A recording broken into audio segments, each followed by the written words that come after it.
भारत सरकार की संस्था BIS, bureau of Indian standards ने हाल ही में देश का नया सिस्मिक जोनेशन मैप जारी किया है और विज्ञान के सबसे आधुनिक तरीकों से तैयार किया गया यह नक्शा भारत के लिए चेतावनी भी है और सुरक्षा की दिशा में उठाया गया महत्वपूर्ण कदम भी। यह नया नक्शा क्यों जारी किया गया? भारत का पुराना भूकंप नक्शा 2002 में अपडेट हुआ था। उस समय डेटा सीमित था और नक्शा केवल पुराने भूकंपों के रिकॉर्ड पर आधारित था। नया नक्शा 10 साल की रिसर्च, GPS और सैटेलाइट डेटा, 350 से अधिक सक्रिय फॉल्ट लाइंस, लाखों सिस्मिक सिमुलेशन और प्रोबेबिलिस्टिक साइज्मिक हैजर्ड असेसमेंट जैसे आधुनिक वैज्ञानिक तरीकों पर आधारित है। यही तकनीक जापान और न्यूजीलैंड जैसे देशों में उपयोग होती है। भारत अब किस तरह के जोन्स में बंटा है? पहले भारत में 4 जोन थे। जोन 2 कम खतरा, जोन 3 मध्यम खतरा, जोन 4 उच्च खतरा, जोन 5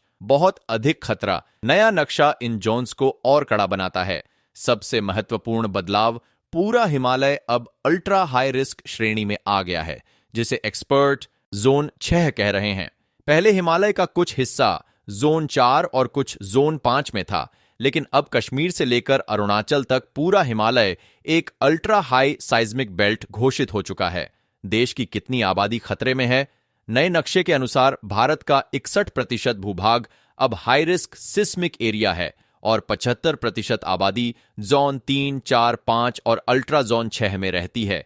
यानी हर 4 में से 3 भारतीय ऐसे क्षेत्र में रहते हैं जहां बड़ा भूकंप आ सकता है। हिमालय इतना खतरनाक क्यों है? हिमालय बना इंडियन प्लेट और यूरेशियन प्लेट की टक्कर से। आज भी इंडियन प्लेट हर साल 5 सेंटीमीटर आगे बढ़ती है, लेकिन समस्या यह है कि हिमालय के कई हिस्सों में प्लेट 200 साल से खिसकी ही नहीं है। इसे कहा जाता है लॉक्ड फॉल्ट जोन।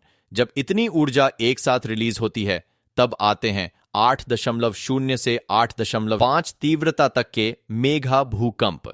इसी खतरे को देखकर BIS ने पूरे हिमालय क्षेत्र को अल्ट्रा हाई रिस्क जोन में डाल दिया है। दिल्ली पर खतरा क्यों ज्यादा है? दिल्ली आता है जोन 4 में, यानी उच्च जोखिम क्षेत्र।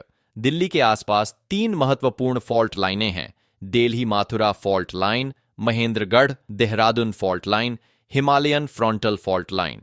इनके कारण 5 से 6 तीव्रता का भूकंप सामान्य है, 6 से 7 तीव्रता का भूकंप संभावित है और एक्सपर्ट कहते हैं कि 7 से 8 तीव्रता का खतरा भी दिल्ली NCR पर मौजूद है। दिल्ली की मिट्टी और घनी आबादी इस खतरे को और बढ़ा देती है। भारत के कौन से राज्य सबसे ज्यादा संवेदनशील हैं? Ultra high risk zone 6 Jammu Kashmir, Himachal, Uttarakhand, Sikkim, Arunachal Pradesh, north east India.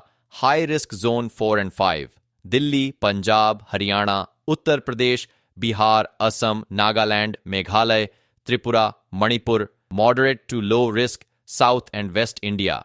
दक्षिण भारत को पेनिनसुलर इंडिया कहा जाता है। स्थिर चट्टानों वाला क्षेत्र तमिलनाडु, कर्नाटक, आंध्र प्रदेश, केरल, इनमें खतरा कम है, लेकिन कोस्टल लिक्विफैक्शन का रिस्क मौजूद है। नया नक्शा कैसे बना? इस नक्शे को बनाने में 10 साल का फील्ड डेटा, 10,000 से अधिक GPS स्टेशनों का record, satellite interferometry, active fault mapping, soil amplification studies, पुराने ऐतिहासिक भूकंपों की सटीक पुनर्व्याख्या और लाखों मैथमेटिकल मॉडलों का उपयोग किया गया। पहली बार नक्शे में मिट्टी का प्रकार, जमीन के नीचे के तनाव, population vulnerability, urban density patterns को शामिल किया गया है।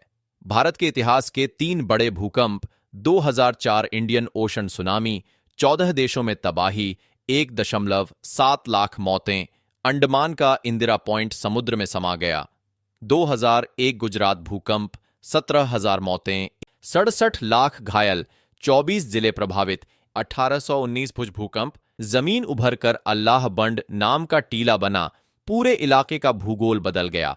ये घटनाएं साबित करती हैं भारत में बड़े भूकंप असामान्य नहीं हैं। नए नियम भारत को कितना सुरक्षित बनाएंगे?